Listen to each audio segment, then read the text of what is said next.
بسم الله الرحمن الرحيم رب أعني على ذكرك وشكرك وحسن عبادتك رب اشرح لي صدري ويسر لي أمري واحلل عقدة من لساني يفقهوا قولي سبحانك لا علم لنا إلا ما علمتنا إنك أنت العليم الحكيم الحمد لله وكفى وسلام على عباده الذين اصطفى أما بعد فأعوذ بالله من الشيطان الرجيم بسم الله الرحمن الرحيم يا أيها النبي إنا أرسلناك شاهدا ومبشرا ونذيرا وداعيا إلى الله بإذنه وسراجا منيرا صدق الله العظيم وقال النبي صلى الله تعالى عليه وآله وسلم ولخلوف فم الصائم أطيب عند الله من ريح المسك أو كما قال عليه الصلاة والسلام۔ بزرگان محترم اور معزز حاضرین کرام، گزشتہ جمعہ جب ہم یہاں پر آئے تھے تو بات ہمارے سامنے آئی تھی، یا سبھی کے علم میں یہ بات تھی کہ آج پہلا روزہ ہے۔ یعنی گزشتہ جمعہ کو جب ہم یہاں پر نماز جمعہ کی ادائیگی کے لیے آئے تھے تو پہلا یعنی روزہ ہمارا چل رہا تھا، اور اس کے بعد دیکھتے ہی دیکھتے آج 8واں روزہ مکمل ہونے جا رہا ہے، جو چند گھنٹوں کے بعد انشاءاللہ تعالی پورا ہو جائے گا، اور آنے والے جمعہ کو پھر 15واں روزہ یعنی رمضان شریف کا نصف اول اس کے اندر ہو جائے گا، مکمل ہو جائے گا۔ دیکھتے ہی دیکھتے یہ ماہ مبارک گزر جائے گا۔ رمضان شریف کا مہینہ ہر سال آئے گا، قیامت تک آتا رہے گا۔ جو لوگ اللہ تبارک و تعالیٰ پر ایمان لاتے ہیں یعنی اہل ایمان ہیں، اور جو لوگ اس کی قدر کرتے ہیں وہ فائدے میں رہیں گے، وہ نفع میں رہیں گے، اس لیے کہ آخرت میں اللہ تبارک و تعالیٰ ان کو جنت میں اپنا دیدار کرائیں گے، اور وہاں پر اللہ تبارک و تعالیٰ اس عمل یعنی اس بھوک اور پیاس اور خواہشات سے اپنے آپ کو روکے رکھنے کا ثواب اللہ تعالیٰ خود عطا فرمائیں گے۔ ایک چیز یہ ہے کہ کسی ملازم کے ذریعے کسی کو کوئی چیز دے دی جائے، اور ایک چیز یہ ہے کہ انسان خود اپنے ہاتھوں سے بڑے اکرام اور بڑے محبت کے ساتھ وہ چیز دے۔ ان دونوں چیزوں میں زمین و آسمان کا فرق ہوتا ہے۔ کوئی ہمارے پاس مہمان آئے اور ہم نے کسی سے کہہ دیا کہ بھائی ان کو چائے پلا دو اپنے ہاتھ سے، فلاں کر لو، کھانا دے دو، یہ کر لو، وہ کر لو، اور اس کے بعد ہم خبریں سننے میں ہم مصروف ہو جائیں یا کسی کام کاج میں۔ ہاں کوئی مجبوری ہے وہ الگ بات ہے، لیکن گھر میں رہتے ہوئے انسان اگر خود اپنے طور پر نہ دے، اگر مہمان کا اکرام نہ کرے، اگر اور اس کے ساتھ یہ برتاؤ نہ کرے اگر، تو اس صورت میں اس کا تاثر ایک الگ قائم ہوتا ہے۔ اور اپنے ہاتھ سے کسی کو چائے دینا، اپنے ہاتھ سے کھانے پینے کی چیزیں دینا، اپنے ہاتھ سے کوئی ہدیہ اور تحفہ دینا، یہ الگ اس کا معاملہ ہوتا ہے۔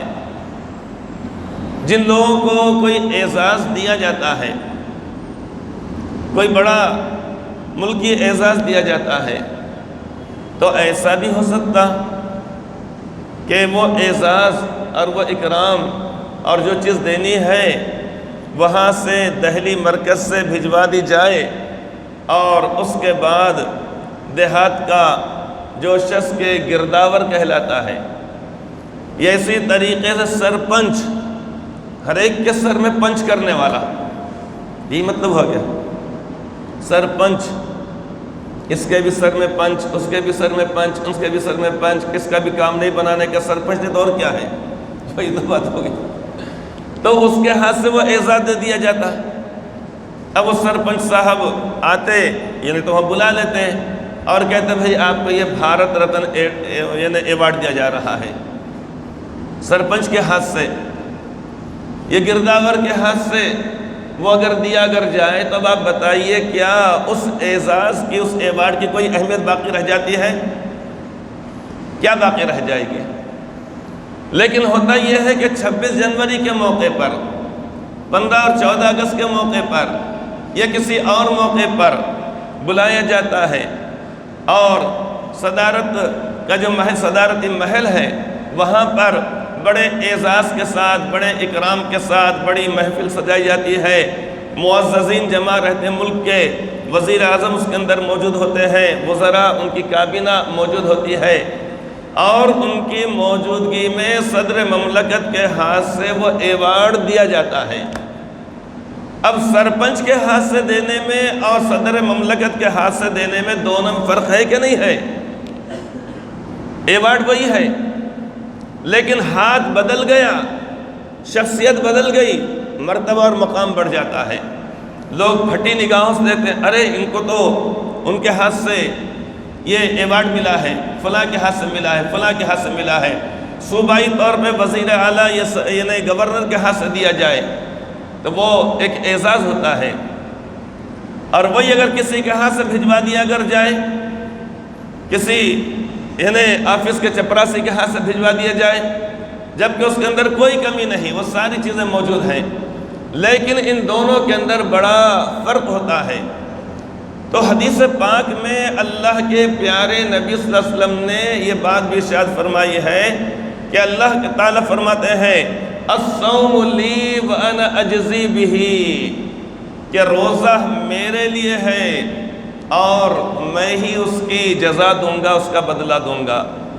قیامت کے روز اللہ تبارک و تعالیٰ اپنے ان تمام بندوں کو کہ جنہوں نے اللہ تعالیٰ کے لیے روزہ رکھا، کیا کے لیے روزہ رکھا؟ کیا وزن گھٹانے کے واسطے؟ بہت چربی بڑھ گئی، اب چربی تو اس مہینے میں اور بڑھی جاتی ہے اور زیادہ، اس لیے کہ تلن بھنن سب چیزیں جب کھانے میں آتے تو چربی بڑھ گئی، وزن بڑھ گیا، لہٰذا ڈاکٹر حضرات نے کہہ دیا کہ بھئی آپ چربی گھٹاؤ، وزن گھٹاؤ۔ اچھا ایسا ہے، چلو ٹھیک ہے، سب کے ساتھ روزے رکھ لیتے ہیں، ایک ماحول مل جاتا ہے۔ لہٰذا یہ مقصد تو یقیناً کسی مسلمان کا نہیں ہوتا، ہونا بھی نہیں چاہیے، لیکن ممکن ہے کہ شیطان یا نفس ہمارے دل کے اندر یہ بات ڈالے، لہٰذا ہمارا روزہ کس کے لیے ہونا چاہیے؟ خالص زمین و آسمان کے پیدا کرنے والے کے لیے ہونا چاہیے۔ قُلْ إِنَّ صَلَاتِي وَنُسُكِي وَمَحْيَايَ وَمَمَاتِي لِلَّهِ رَبِّ الْعَالَمِينَ، آپ یہ فرما دیجئے کہ بے شک میری نماز اور میری قربانی اور میرا جینا اور میرا مرنا، اب اس کے اندر جینے اور مرنے کے اندر ساری چیزیں آ گئی، اس کے اندر نماز کے لیے آنا بھی آ گیا، روزہ رکھنا بھی ہے، زکوٰۃ دینا ہے، حج کرنا، صدقہ کرنا، خیرات کرنا، مسلمان بھائی سے ملاقات ہو تو مسکرا کر بات کرنا، ضرورت مند کی ضرورت کو پورا کرنا، اور اس کے اندر شادی بیاہ، غمی اور خوشی، اور اسی طریقے ساری تقریبات ساری چیزیں اس کے اندر آ گئی۔ ان صلاتی ونسکی ومحیایا ومماتی للہ رب العالمین، اس اللہ تعالیٰ کے لیے ہے جو تمام جہانوں کا رب ہے، یعنی پالنے والا ہے، لا شریک لہ، اس کا کوئی شریک نہیں، اس کی خدائی میں شریک نہیں، اس کی رزاقیت کے اندر شریک نہیں، اس کے اس رحم، خاص رحم کے اندر رحمان اور رحیم ہونے کی صفت کے اندر کوئی شریک نہیں، اور اسی طریقے محیی اور ممیت، مذل اور معز جو اللہ تعالیٰ کی صفت ہے کہ اللہ تعالیٰ ہی عزت دینے والے، اللہ تعالیٰ ہی کے دست قدرت میں ذلت ہے، صحت ہے، تندرستی ہے، موت ہے، حیات ہے، اس کے اندر کوئی شریک نہیں۔ قُلْ هُوَ اللَّهُ أَحَدٌ اللَّهُ الصَّمَدُ لَمْ يَلِدْ وَلَمْ يُولَدْ وَلَمْ يَكُنْ لَهُ كُفُوًا أَحَدٌ، آپ فرما دیجئے کہ وہ اللہ ایک ہے، اللہ بے نیاز ہے، نہ وہ کسی کی اولاد ہے، نہ اس کی کوئی اولاد ہے، اور اس کا کوئی ہمسر نہیں، کوئی ہم پلہ نہیں، کوئی اس کا برابری والا نہیں۔ تو اس اللہ تعالیٰ کے لیے جب روزہ رکھا جائے گا تو اس روزے کا ثواب اللہ تبارک و تعالیٰ قیامت کے روز خود عطا فرمائیں گے۔ کون عطا فرمائیں گے؟ خود عطا فرمائیں گے۔ ایک شخص نے اپنی بیوی کے لیے اور اپنے یعنی شریک حیات کے لیے کوئی مٹھائی لایا بازار سے، اور لانے کے بعد اس کو دیا، وہ اس کی محبت ایک الگ نوعیت کی ہوگی۔ اور گھر میں جھاڑو پوچھا مارنے والی عورت ہے، کوئی ملازمہ ہے، اس کے ہاتھ سے دے جاؤ دے دے ہماری بیوی کو، کھائی جائیں گی کیا وہ مٹھائی؟ ہاں اگر منہ جل رہا ہوگا، سالن تیز ہوگا تو جلدی کھا لیں گے، الگ بات ہے، لیکن وہ محبت پیدا نہیں ہونے والی ہے۔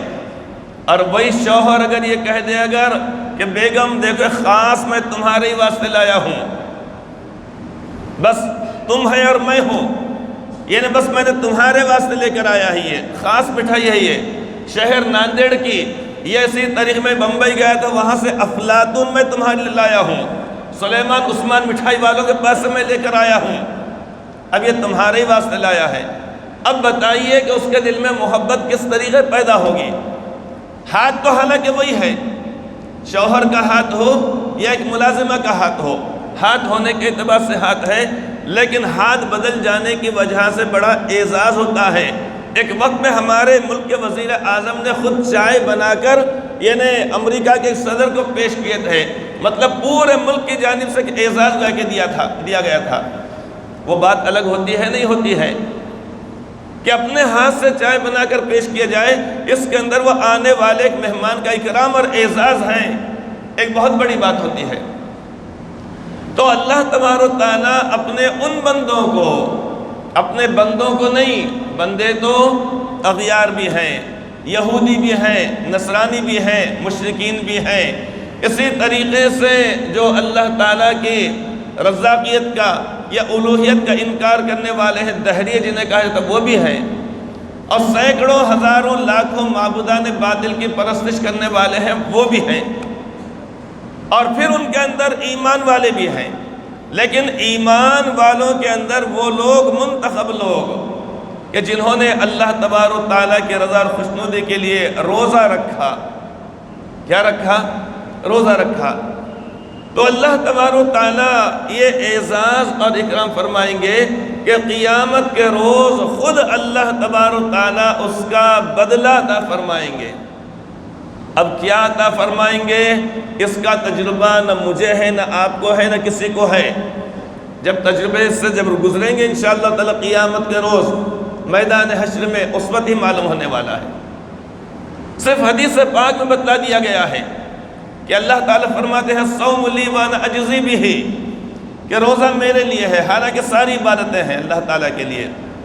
مسجد کے اندر لائٹ لگا دیے، پنکھا لگا دیے، صف بچھا دیے، کسی طریقے اور چیزیں رکھ دیے، کسی غریب کے ساتھ اچھا برتاؤ کرے، یہ ساری چیزوں کا ثواب اللہ تعالیٰ نے اس جانب سیدھی طرف ایک فرشتے کو مقرر فرما دیا، کرامن کاتبین یعلمون ما تفعلون۔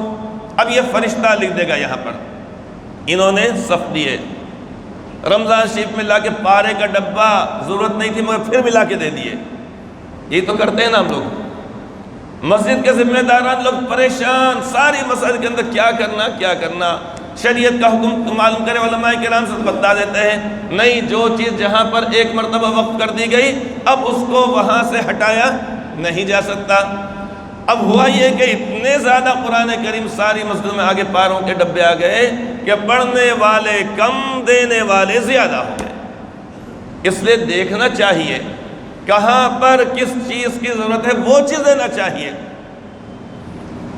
کیا کریں گے؟ جہاں پر جو چیز کی ضرورت ہے وہ دینا چاہیے، نہیں ہے کہ بس ضرورت نہیں ہے مگر لا کے۔ یقیناً قرآن کریم کا دینا بہت بڑے اجر و ثواب کی بات ہے، لیکن جہاں ضرورت ہے، جس مسجد کے اندر نہیں ہے، یا کسی ایسی جگہ پر جہاں پر کہ بچے قرآن کریم پڑھتے حفظ کرتے ہیں تو 15-17 حافظ قرآن وہاں دے دیے، تو انشاءاللہ تعالی بچے جب تک حفظ کریں گے ثواب ملتا رہے گا۔ تو جہاں جس چیز کی ضرورت ہے، اب جیسے یہاں پر پنکھے اتنے کافی ہیں، اب اور 4 پنکھے لگا دیے جا رہے ہیں، کیا مطلب ہو گیا؟ ضرورت نہیں ہے، ٹیوب یہاں پہ لگے ہوئے، اتنی روشنی کافی ہے، اب بلا وجہ لا کے مرکیوری اور لگا دے رہے ہیں، اس کی ضرورت نہیں ہے۔ تو جہاں جس چیز کی ضرورت ہے وہاں پر وہ چیز لانا چاہیے۔ شادیوں میں کیا ہوتا ہے، ولیمے کی دعوت چل رہی ہے، عقد کی دعوت چل رہی ہے، ٹیبل ہر ایک کو دے دی جاتے ہیں، 1 نمبر پہ ٹیبل، 2 نمبر، 3 نمبر، 4 نمبر، اس کے لیے افراد متعین ہوتے ہیں۔ جیسے ہی دیکھتے ہیں کہ ماشاءاللہ یہ لوگ حریص بڑے دبا کے کھا رہے ہیں، فوری طور پہ کیا حریص لا کے رکھ دیتے ہیں۔ اب حریص کھا رہے ہیں وہ لوگ، وہاں لا کے سالن کے کٹور رکھ دے رہے ہیں، اس کا سالن پیتے بیٹھیں گے کیا؟ اب دیکھیں کہ یہاں پر رومالی روٹی پر زیادہ توجہ دی جا رہی، جلدی جلدی آئی ختم ہوئی، آئی ختم ہوئی، آئی ختم ہوئی۔ اب وہ کیا کرتے ہیں، رومالی روٹی لا کے وہاں پہ رکھ دیں گے۔ اب یہ تو بریانی اگر ختم ہو رہی وہاں پر وہ لا کے رکھ دیں گے۔ کہیں پر دیکھیں بھائی چکن ٹکا ختم ہو رہا ہے جلدی جلدی، اب وہ ٹیبل والے کیا کریں گے، جن کو ذمہ داری دی گئی وہ وہاں پر لا کے رکھیں گے۔ اسی کو سمجھداری کہا جا سکتا ہے۔ ضرورت ہے ایک چیز کی، لا کے رکھ رہے ہیں دوسری چیز، یہ نہیں ہونا چاہیے۔ تو اس سے میں بتلا رہا تھا کہ جو بھی نیک عمل کیا جائے گا یہ فرشتہ ادھر والا لکھ دے گا، لیکن روزوں کا ثواب اللہ تعالی کی طرف سے تم مت لکھو، تم مت لکھو، تم مت لکھو۔ میرے بندے جب آئیں گے میرے پاس میدان حشر میں آئیں گے، اس وقت میں خود اس کا ثواب ان کو میں دینے والا ہوں، اس وقت میں خود ثواب دوں گا۔ اس لیے ہم روزے دار ایسے روزے دار بنے کہ اللہ تعالیٰ کے دست مبارک سے جو بھی اللہ تعالیٰ کے شان ہو، وہ ثواب، وہ اجر، وہ بدلہ ہم کو آخرت میں ہم کو اللہ تعالیٰ سے ملے۔ ایک بات۔ دوسری بات یہ کہ جیسے رمضان شریف کے آنے سے پہلے استقبال رمضان ہم کرتے ہیں، رمضان شریف آ رہے جگہ جگہ پر جلسے ہوتے ہیں، مساجد کے اندر لوگوں کو بتلایا جاتا ہے کہ آپ کو رمضان شریف کے مہینے میں کیا کرنا ہے، کیسا کرنا ہے۔ تو ایک ہے استقبال رمضان، جیسا کہ کوئی مہمان اگر آ رہے ہیں تو ایئرپورٹ پہ اگر ہوائی جہاز سے آ رہے تو میزبان ایئرپورٹ پہ جاتا ہے، ریلوے اسٹیشن پہ جایا جاتا ہے اگر وہ ریل سے اگر آ رہے ہیں، بس سے اگر آ رہے ہیں تو بس اسٹینڈ پہ جاتے ہیں، اور کار سے آ رہے ہیں تو جہاں پر ان کا راستہ ہے معلوم ہے فلاں راستے سے آنے والے ہیں، لہٰذا وہاں پر جایا جاتا ہے۔ اسے کہا جاتا ہے استقبال کرنا۔ کیا کرنا؟ استقبال، کہ جانا مہمان آئے تو اس کے بعد مہمان کے سامنے نہیں بھی چاہ رہا ہے جی تو زبردستی پھکٹ میں مسکرانے کا۔ ایسا ہوتا ہے نا بھائی، جو مہمان ہمارا آ رہا ہے قریبی دل و جان سے، اس سے تو مسکرانا ہے، لیکن جو زبردستی کا مہمان ہے تو اس کے بھی سامنے مسکرانا پڑتا ہے انسان کو۔ اب وہ مسکرا رہے، آئیے ماشاءاللہ اچھا ہوا، آ گئے، پھر جانے لگے، کیا گزارے ابھی 2 دن رہو نا۔ دل میں معلوم ہو رہا کم وقت 1 دن پہلے جاتا تو اچھا نہیں تھا کیا، مگر بولنا پڑتا ہے اس کو 2 دن رہو اچھا رہیں گا۔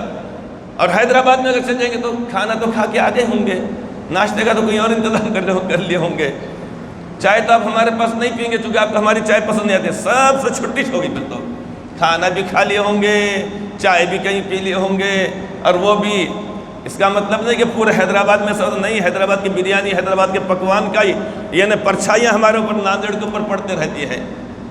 تو بہرحال اس کا مطلب یہ نہیں کہ حیدرآباد میں ایسا ہوتا، لیکن بہرحال مشہور ضرور ہے وہ، کھاتے تو اچھا تھا، رکتے تو اچھا تھا، 2 دن کے بعد جاتے تو اچھا تھا، ایسا بھی چلتا ہے نا۔ چلیے، تو بہرحال یہ اکرام اور اعزاز ایک ہوتا ہے استقبال اور ایک ہوتا ہے اہتمام۔ اہتمام رمضان کا مطلب یہ ہو گیا کہ رمضان شریف کا مہینہ آیا، ہم روزوں کا ہم نے اہتمام کیا، کرنا چاہیے، پورے مہینے تک کرنا ہے۔ مہینہ چاہے 29 کا ہو تو 29 دن، اور 30 دن کا اگر ہو تو 30 دن۔ اس میں اجازت چھوڑ پکڑ کی نہیں ہے، یاد رکھنا چاہیے۔ اللہ رب العزت کا کیا فرمان ہے، یا ایھا الذین آمنوا کتب علیکم الصیام، اے ایمان والو تم پر رمضان کے روزے فرض کیے گئے۔ کیا کیے گئے؟ جس طریقے نماز فرض، کتنی رکعت؟ پورے 4 رکعت، ظہر، عصر اور عشاء۔ کتنی نماز دن اور رات میں؟ 5 نمازیں، یہ نماز فرض ہے۔ تو جیسے نماز فرض ہے، زکوٰۃ فرض ہے، حج فرض ہے، تو اسی طریقے سے رمضان شریف کے مکمل مہینے کے روزے فرض ہیں۔ اب چونکہ اس کے اندر بھوکا اور پیاسا رہنا پڑتا ہے، دقت ہو سکتی، لہذا چند لوگوں کو اللہ تبارک و تعالیٰ نے مستثنا یعنی الگ فرما دیا۔ کن لوگوں کو؟ مثال کے طور پہ جو شخص کے اتنا زیادہ ان کے اوپر بڑھاپا طاری ہے، یا خدا نخواستہ ایسے مرض میں مبتلا ہے، جیسے بعض مرتبہ بہت زیادہ شوگر کسی کو ہو جاتی ہے، ہر تھوڑی دیر کے بعد کھانا کھانا پڑتا ہے، ورنہ کمزوری ہونے کا اندیشہ ہے، یا بہت زیادہ ضعیفی ہے، روزہ رکھنے کی سکت اور طاقت نہیں ہے، لہٰذا ان کو اجازت دی گئی ہے کہ روزہ نہ رکھیں، اپنے روزوں کا فدیہ وہ ادا کر لیں۔ موٹا حساب، ایک روزے کا فدیہ یا بدلہ 2 کلو گیہوں یا اس کی موجودہ قیمت، سب سے شاندار قسم کے گیہوں دینے کا ہے، کوپن کے گیہوں، ملاوٹ والے گیہوں، جس کے اندر بھوسا نکل رہا، جس کے اندر کاڑیاں نکل رہے، وہ گیہوں نہیں، سب سے اچھا اعلیٰ درجے کا گیہوں۔ موٹا حساب 2.25 کلو کے بجائے 2 کلو، تو 30 روزوں کا بدلہ ہو جائے گا 60 کلو گیہوں یا اس کی موجودہ قیمت۔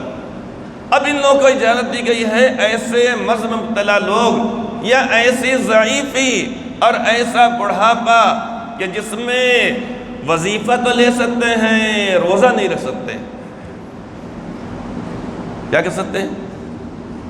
وظیفہ تو لے سکتے ہیں حکومت کے پاس سے، اس لیے کہ بہت تیر مارے، معلوم کتنی دیانتداری سے کام کرے، بہت اچھا کام کرے، انٹرول میں نکل گئے چائے پینے کو، بھجیے بھی کھا کے آ رہے ہیں، 10 بجے آنے کا تو 11:30 بجے آفس میں آ رہے ہیں، 5 بجے جانے کا تو 4 بجے سے اپنا بیگ جمانا شروع کر دے رہے ہیں، اور 4:45 بجے نکل، واہ بہت اچھا کام کرے، چلو اب کام کرے حکومت کے پاس 30 سال، اب وظیفہ کھاتے کھاتے ہو رہا ہے اور 30 سال ہو رہا ہے، اللہ اور عمر میں برکت ہے، ہم کو کیا کرنے کا ہے، کون روک رہا ہے؟ تو کیا بات چل رہی تھی؟ جی جی نہیں، وظیفہ کی تو بات سے بات آ گئی تھی، چلے ہاں چلیے، روزے کا فدیہ، تو روزے کا، ہاں میں بتا رہا تھا کہ وظیفہ تو لینے کی طاقت ہے لیکن روزہ رکھنے کی طاقت نہیں ہے، لہٰذا شریعت نے کہہ دیا چلو ٹھیک ہے، نہیں ہے نا، چلو 2 کلو گیہوں ایک روزے کے بدلے میں 60 کا دے دیا جائے، 60 کلو یا اس کی قیمت اب یہ دے دی جائے۔ اب ان کو مستثنیٰ کر دیا گیا۔ اب اس کے علاوہ وہ مستورات، وہ خواتین، اس سے پہلے مسافروں کو بتاؤں میں، مسافرین شرعی، مسافر شرعی کا مطلب یہ ہے کہ جو شخص اپنے گھر سے سفر کے ارادے سے نکلے، سبھی حضرات سے گزارش ہے کہ زیادہ سے زیادہ امداد فرمائیں، جو شخص اپنے گھر سے سفر کے ارادے سے نکلے اور جس جگہ پر جا رہا ہے وہ مقام اس کا 85 کلومیٹر ہو، لہٰذا اب سفر کی حالت میں تھکان ہونے کی وجہ سے، مشقت ہونے کی وجہ سے کہہ دیا گیا ہے کہ سفر کی وجہ سے جتنے روزے چھوٹ رہے ہیں لہٰذا ان روزوں کو ابھی مت رکھو، سفر سے آنے کے بعد روزے رکھ لو۔ کن کے لیے اجازت ہے؟ مسافر شرعی۔ اب کوئی شخص جا رہا ہے یہاں سے، کہاں جا رہے بھائی؟ دگڑ گاؤں۔ کہاں جا رہے؟ دگڑ گاؤں۔ آپ کہاں جا رہے بھائی؟ بربڑا۔ اور یہ صاحب چابرا۔ اب دگڑ گاؤں جا رہے، بربڑے کو جا رہے، چابرے کو جا رہے، گاؤں ہے کہ نہیں ہے؟ یہ میں نے نکالا تو نہیں کہ اس سلک سے، گاؤں ہے نا، یہ نام سنے کہ نہیں؟ ہاں۔ اب وہ بھی مسافر ہے لیکن مسافر شرعی نہیں ہے۔ ہاں کہاں جا رہے بھائی؟ مانجر سنبا، اتنی دور وہاں جا رہے۔ کہاں جا رہے بھائی؟ مانڈا کھالی۔ ہم جب پڑھتے ہمارے پاس ایک ساتھ تھا، ہمارے بچے، کہاں کے بیٹے تم؟ کہاں کے بچے بھائی؟ کہاں ہیں؟ مانڈا کھالی۔ مانڈا کھالی کہ مانڈی کھالی پتہ نہیں کہے گی، تو کہاں کے؟ وہاں کے ہیں۔ اب کوئی لمبے سفر کا اگر ہے، یہاں سے جا رہے ہیں مثال کے طور پر دیگلور کے آگے، دیگلور 80 کلومیٹر ہے یہاں سے، لہٰذا اگر کوئی شخص دیگلور کے آگے اگر جائے، 85 کلومیٹر کا اگر سفر اگر ہے اور سفر کی وجہ سے تھکان ہوتی ہے، مشقت ہوتی ہے روزے میں، تو احکامات یہ ہیں کہ روزہ بعد میں رکھ لیں، اس سے کہیں گے مسافر شرعی۔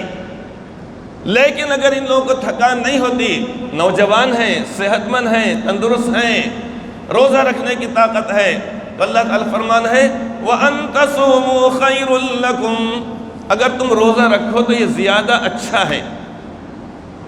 تو ایسے بیمار، ایسے ضعیف کہ جو روزہ رکھنے کی طاقت نہیں رکھتے ہیں، اور وہ بیمار کہ جن کو اب آئندہ امید بھی نہیں ہے صحت مند ہونے کی، خدا نخواستہ اللہ سب کی حفاظت فرمائے، سب کو صحت مند رکھے اللہ تعالیٰ، تو ایسے لوگوں کے لیے احکامات یہ ہے کہ روزوں کا فدیہ ادا کرے۔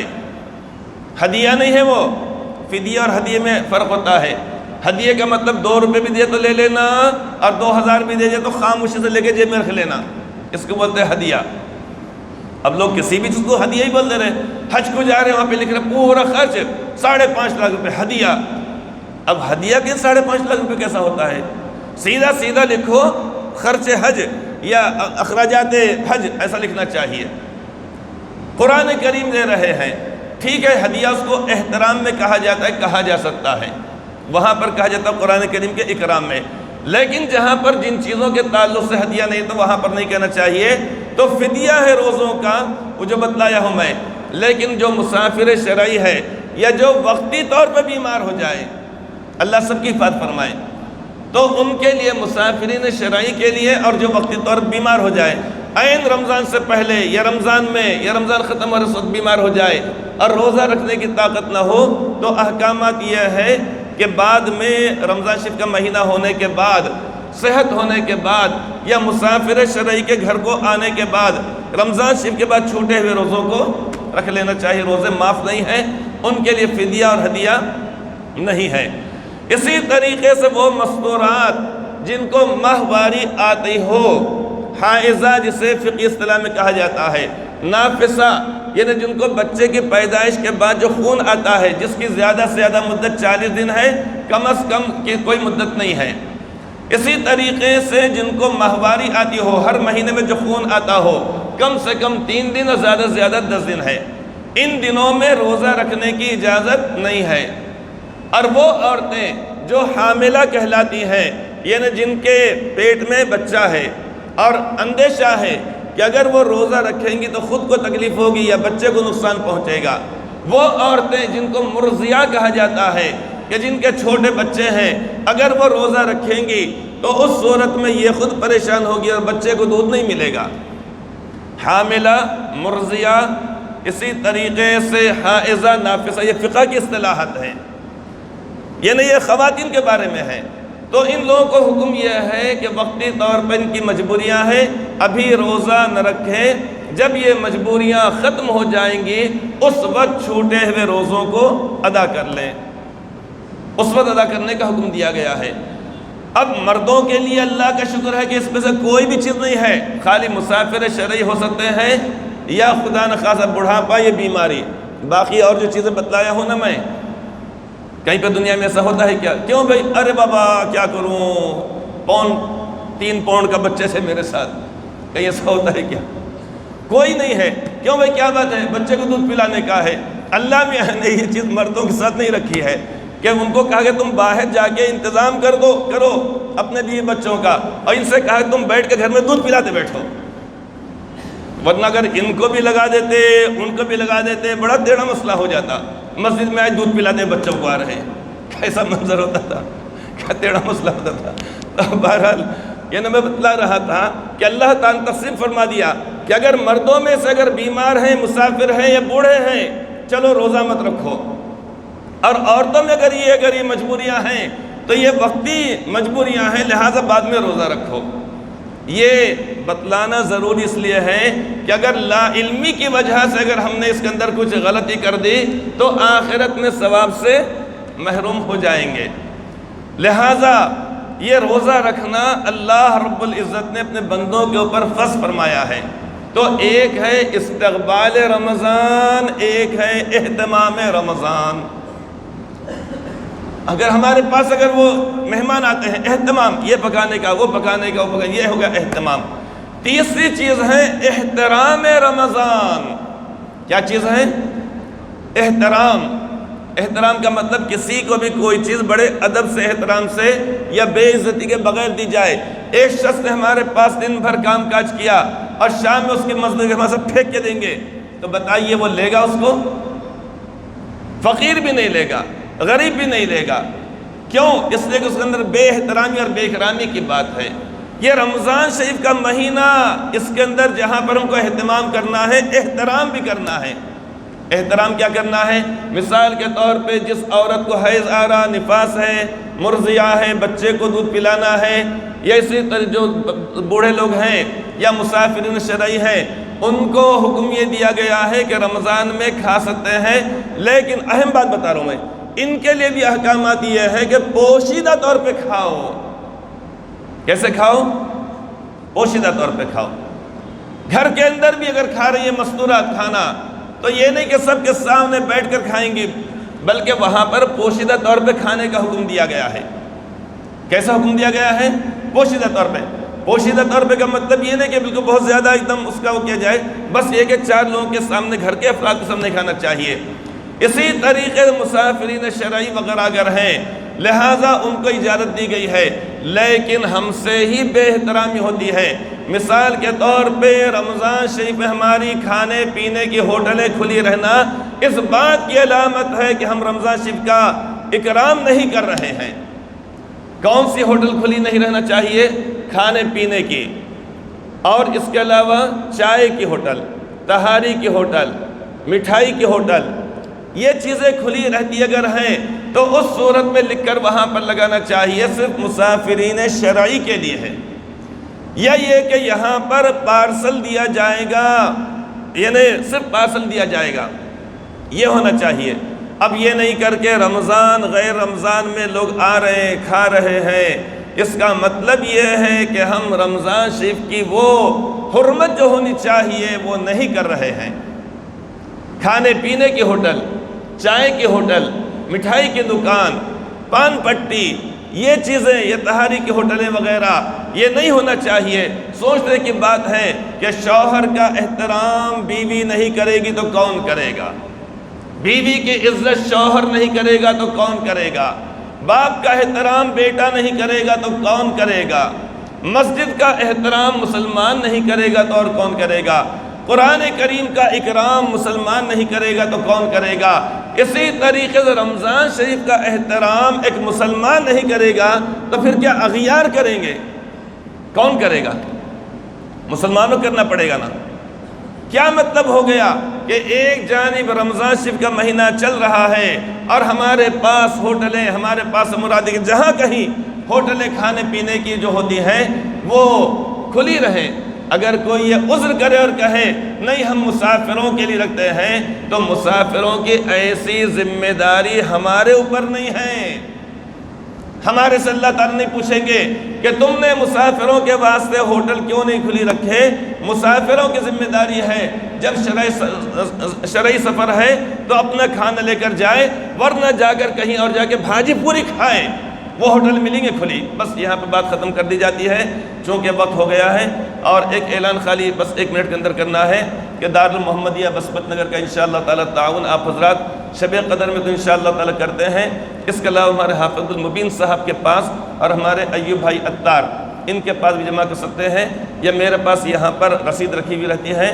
لہٰذا زکوٰۃ وغیرہ کی مد میں چونکہ 20 لاکھ سے زیادہ خرچ ہے اس کا، اس لیے گزارش یہ ہے کہ آپ حضرات جن کی رسیدیں ہیں وہ بھی، جن کی نہیں ہے وہ بھی حضرات رسیدیں بنانا شروع کریں، بس انشاءاللہ تعالیٰ اذان ہو جائے گی۔